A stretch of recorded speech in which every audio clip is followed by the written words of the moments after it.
بسم اللہ الرحمن الرحیم۔ آج کی اس ویڈیو میں ہم آپ کے سامنے ایک اہم حدیث، اس کا ترجمہ، تشریح اور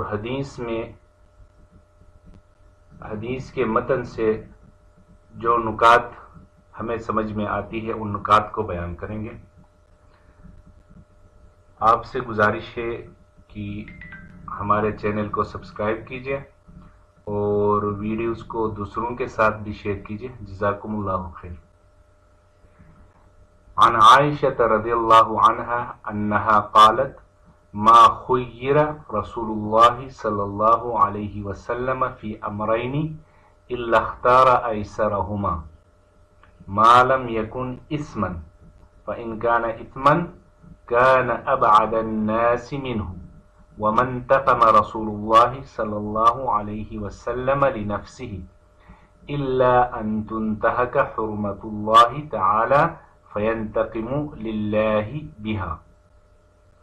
حضرت عائشہ صدیقہ رضی اللہ عنہا فرماتی ہے، رسول اللہ صلی اللہ علیہ وسلم کو جب بھی دو جائز کاموں میں سے ایک کا اختیار دیا جاتا تو آپ ان میں سے آسان کام کو اختیار فرماتے، بشرطے کہ وہ گناہ نہ ہو۔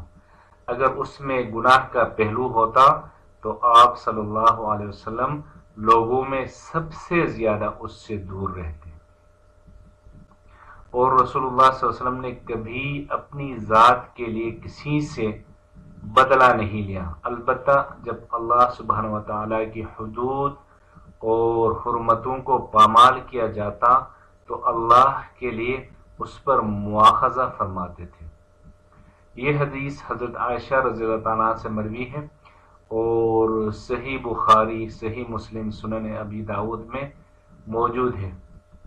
اس حدیث میں رسول اللہ صلی اللہ علیہ وسلم کے اعلیٰ اخلاق، نرم مزاجی، عدل اور اللہ تعالیٰ کے احکام کے بارے میں آپ صلی اللہ علیہ وسلم کے رویے کو بیان کیا گیا ہے۔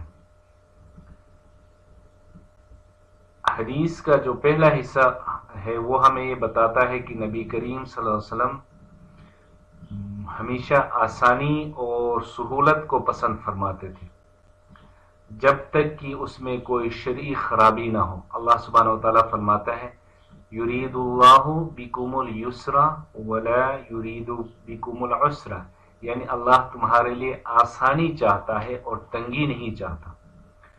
اس سے معلوم ہوتا ہے کہ دین میں بلا وجہ سختی پیدا کرنا پسندیدہ نہیں ہے۔ دوسری بات یہ ہے کہ آپ صلی اللہ علیہ وسلم نے کبھی ایسی آسانی اختیار نہیں کی جو اللہ کی نافرمانی پر مشتمل ہو۔ اگر کسی کام میں گناہ کا شائبہ بھی ہوتا تو آپ صلی اللہ علیہ وسلم اس سے سب سے زیادہ دور رہتے تھے۔ یہ ہمیں سکھاتا ہے کہ سہولت اور آسانی صرف اسی وقت قابل قبول ہے جب وہ شریعت کے دائرے میں ہو۔ اور تیسری بات یہ ہے کہ رسول اللہ صلی اللہ علیہ وسلم کی شان رحمت یہ تھی کہ اگر کوئی شخص آپ صلی اللہ علیہ وسلم کی ذات کے خلاف زیادتی کرتا تو آپ صلی اللہ علیہ وسلم معاف فرما دیتے تھے۔ عائشہ رضی اللہ عنہا کی اس روایت سے معلوم ہوتا ہے کہ آپ صلی اللہ علیہ وسلم نے اپنی ذات کے لیے کبھی انتقام یا بدلہ نہیں لیا۔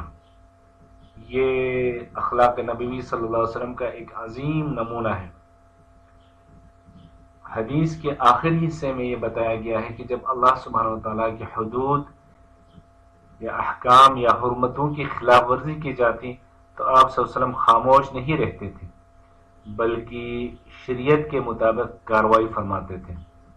اس کا مطلب ذاتی غصہ یا انتقام نہیں بلکہ اللہ کے دین کی حفاظت اور عدل کا قیام ہے۔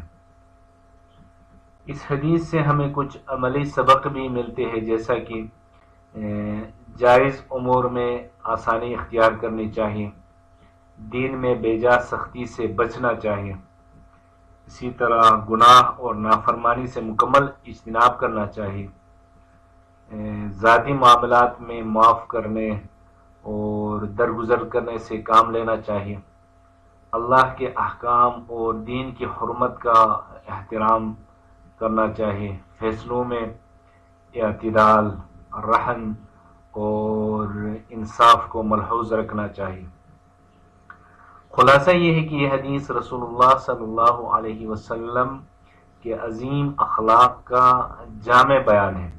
آپ صلی اللہ علیہ وسلم نرم مزاج، آسانی پسند، گناہوں سے انتہائی دور، اپنی ذات کے بارے میں درگزر کرنے والے اور اللہ سبحانہ و تعالیٰ کے دین کے معاملے میں انتہائی حساس تھے۔